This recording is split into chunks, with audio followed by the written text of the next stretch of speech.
کہ ولادت باسعادت کا ذکر خیر کرنا، آقا کریم صلی اللہ علیہ وسلم کی ولادت باسعادت کا جشن منائیے، لیکن یہ بات آپ یاد رکھیں گے، اگر کوئی آپ کے ذہنوں میں یہ وسوسہ ڈالے کہ آپ لوگ میلاد مناتے ہو، یہ کہاں لکھا ہے، بس یہی جواب دینا میرے مقدر میں لکھا ہے۔ اچھا، نبی کریم صلی اللہ علیہ وسلم کا ہم میلاد مناتے ہیں، ہم لائٹنگ بھی کرتے ہیں، چراغاں بھی کرتے ہیں، نیاز کا اہتمام بھی کرتے ہیں، ذکر خیر بھی کرتے ہیں، اور لوگوں کو درس و بیان بھی سناتے ہیں، دعائیں بھی مانگتے ہیں، درود و سلام بھی پڑھتے ہیں، آقا کریم صلی اللہ علیہ وسلم کی نعت خوانی اور تلاوت قرآن بھی ہو جاتی ہے۔ کبھی کوئی آپ سے کوئی آ کر بات کرے تو انہیں بس یہی کہنا ہے، سب سے پہلے میں آپ کا کوئی پابند نہیں کہ میں جو کروں آپ کو اس کا جواب دیتا رہوں۔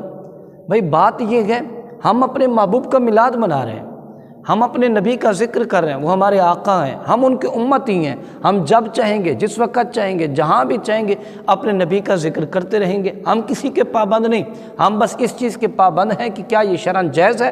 ہاں میرے بھائیو، میلاد مصطفیٰ صلی اللہ علیہ وسلم کی ریلی، جلسہ، جلوس، اہتمام، جھنڈے، لائٹنگ، خیرات کا اہتمام، دعا کا اہتمام، ذکر و اذکار، نعت خوانی، تلاوت کرنا، یہ سب کے سب شرعاً جائز ہیں۔ آج کے بعد اگر کوئی بندہ بھی آپ کے سامنے کوئی یہ اعتراض کر رہا ہو کہ تم میلاد کے نام کی ریلی کیوں نکالی، کیا یہ صحابہ نے نکالی تھی؟ کیا یہ ریلی تابعین نے نکالی تھی؟ تبع تابعین نے نکالی تھی؟ کون سی صدی میں نکالی گئی تھی؟ نبی کریم صلی اللہ علیہ وسلم کے زمانہ عطر میں بھی کیا یہ کام ہوا تھا؟ تو مجھے یاد آ رہا ہے کہ کسی ایک عالم دین سے کسی بندے نے جا کر ایسے سوال کر دیا تھا، اور سوال بھی بڑا مزے کا ہے۔ اچھا، اس نے سوال یہ کیا تھا، بتاؤ کہ یہ رسول اللہ کے زمانے میں ایسا میلاد ہوا تھا جو میلاد آج تم منا رہے ہو؟ آقا کے زمانے میں یہ میلاد منایا گیا تھا؟ ان عالم دین نے پیارا سا جواب دیا، کہا آج جو زمانہ چل رہا ہے یہ تیرے باپ کا زمانہ ہے۔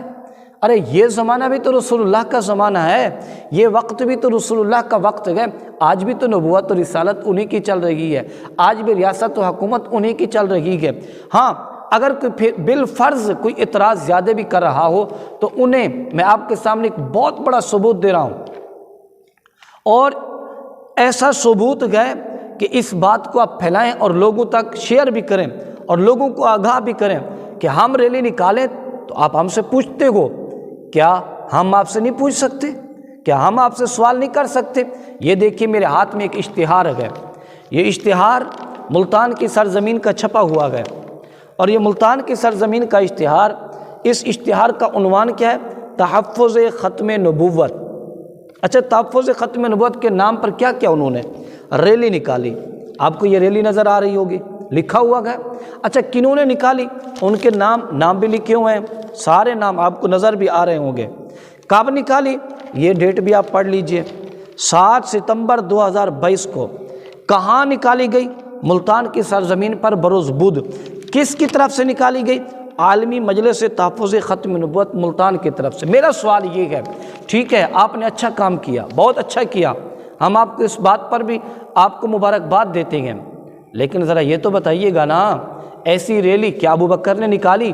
کیا حضرت عمر، حضرت عثمان، حضرت علی المرتضیٰ رضی اللہ تعالیٰ عنہم اجمعین، امام حسن، امام حسین، سیدنا امیر معاویہ رضی اللہ تعالیٰ عنہ، تابعین میں سے کوئی، تبع تابعین میں سے کوئی، محدثین، مفسرین میں سے کوئی، کسی نے ایسی ریلی نکالی تھی؟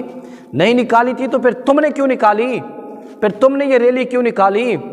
یہ اگر ہم میلاد مصطفیٰ کے جلوس نکالیں، ریلیاں نکالیں، تو ہم سے پوچھا جاتا ہے بتاؤ یہ قرآن میں کہاں لکھا ہے؟ ہم سے پوچھا جاتا ہے بتاؤ یہ حدیث میں کہاں لکھا ہے؟ ہم سے پوچھا جاتا ہے کس صحابی نے یہ ریلی نکالی؟ ہم سے پوچھا جاتا ہے کس تابعی نے یہ ریلی نکالی؟ ہم سے پوچھا جاتا ہے کس تبع تابعین نے یہ ریلی نکالی؟ ہم سے پوچھا جاتا ہے کون سی کتاب میں لکھا ہوا ہے؟ وہی سوال میں آپ سے کر رہا ہوں، بتاؤ یہ قرآن کی کون سی آیت میں لکھا ہوا ہے؟ بتاؤ یہ کون سی حدیث سے تم ثابت کر کے یہ ریلی نکال رہے ہو؟ بتاؤ کس صحابی نے یہ نکالی؟ بتاؤ کس تابعی نے یہ نکالی؟ بتاؤ کس تبع تابعین نے یہ نکالی؟ آج کے بعد اپنی زبان کو لگام دو، اپنی زبان کو لگام دو، ہر اس بات پر جو ہم رسول اللہ کی عظمت کی خاطر کرے تو تم اعتراض کرنے کے لیے نکل آتے ہو۔